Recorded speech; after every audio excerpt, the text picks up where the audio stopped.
Well, it's an installment that we love to get to right here on Cubs Live. We're lounging with Levine, presented by Steinhoffels. That means that the Oracle Bruce Levine has indeed stopped by. And the one thing that we're looking forward to is the future.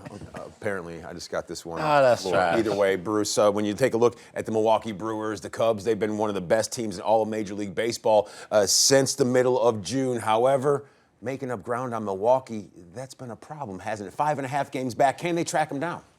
It just seems to be their bugaboo in the Milwaukee Brewers, who happen to have the best record in baseball. So on top of it, it's nothing negative about the Chicago Cubs, but as you see there, during this time period, there's been very little gain. I mean, there's been only, a game and a half gain on the Brewers, almost the same as it was before. So my question to both of you guys is, how important is it to catch them? You automatically, if you do, you're probably going to have a bye in the first round. First two best records have a bye in the first round. So how essential is that compared to just 3 wild card games at home with the best wild card record? Okay, so I would say that before the trade deadline, I was like, you kind of want to win the division. But since they've made some really good moves, I love where the team is right now moving forward.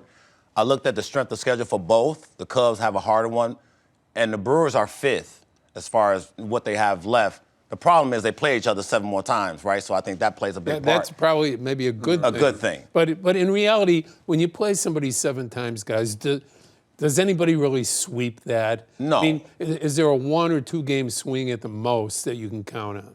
That's what you're counting on. These teams are really good. Listen, I don't know if it's imperative that you win the division. I just feel like the Brewers, they just don't lose enough for you to catch them, if that makes sense, right?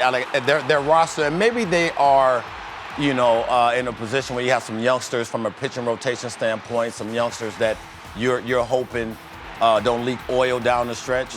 But they just figure out a way to get it done in the win column consistently. Oh, I like what Cliff said about them, this version of the team. On paper, and again, you get a very dangerous area that you go in Play here. on dirt and in between chalk. Right. But on paper, the Cubs have a better team. Yeah. That's true. And as we Right saw now, the compare and as contrast, constituted, they're a better team. Yeah. And can we pop that back up once again? Because you look at some of these numbers and you really wonder, is this sustainable for the Milwaukee Brewers? The Cubs besting them in pretty much every single category that helps you win ball games. And when it comes to the offense, the Cubs, they've been scoring runs at an unbelievable pace. When you're 6.02 per game as opposed to just 4.47, all signs show that this Cubs team should be better right now in the win-loss column than the Milwaukee Brewers. Yeah, run scoring and getting on base is not really an issue for the Cubs. The issue is, will the bullpen hold up? What is it going to look like with Ray and Assad going up and back from starter to bullpen? And will Palencia coming back? He's throwing today in the minor leagues.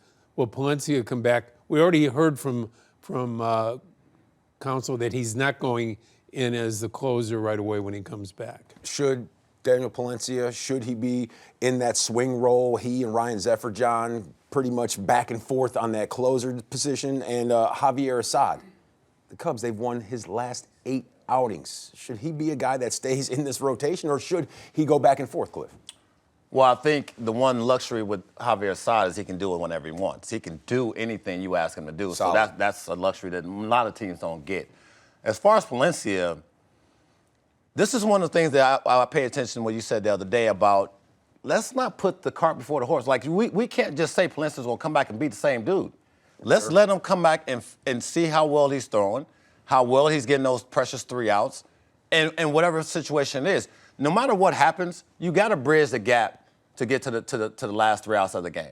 I don't know who's going to get it, but you do have a slew of dudes now that you didn't have before that you can count on. Here's the good news and bad news. Palencia should be strong because he hasn't pitched in a lot of games. The bad news is he's only thrown in 12 games this year. Yeah, it's true. So is it rusty? Is it confidence? There's 2 things with the Palencia that I see. One, he has a dynamite arm. He's already pitched in high leverage in the WBC and in the playoffs well last year for the Cubs. But the idea here is there rust here from only being there 12 days this year. And is the confidence level good enough for him right now? I mean, that's a big question. And you can't play with these games down the stretch. It's important to figure out what you're going to have as you head to the postseason. And if you don't have the confidence, then next man up mentality plays, and feelings, we'll deal with them come spring training. I just think that when you get hurt, the door always opens for the next guy to step up. Well, the SS Palencia, is it taking on barnacles right now? Hopefully not, and we'll see him come back in the mix. He, Ryan Zefferjohn, whoever gets the call when it's time to close out games, and he's back to his old usual self, just like our guy Bruce. He's always the same. Good stuff, Bruce. Thanks for stopping by, man. I try to close for you every time, buddy. Absolutely. Door slammed.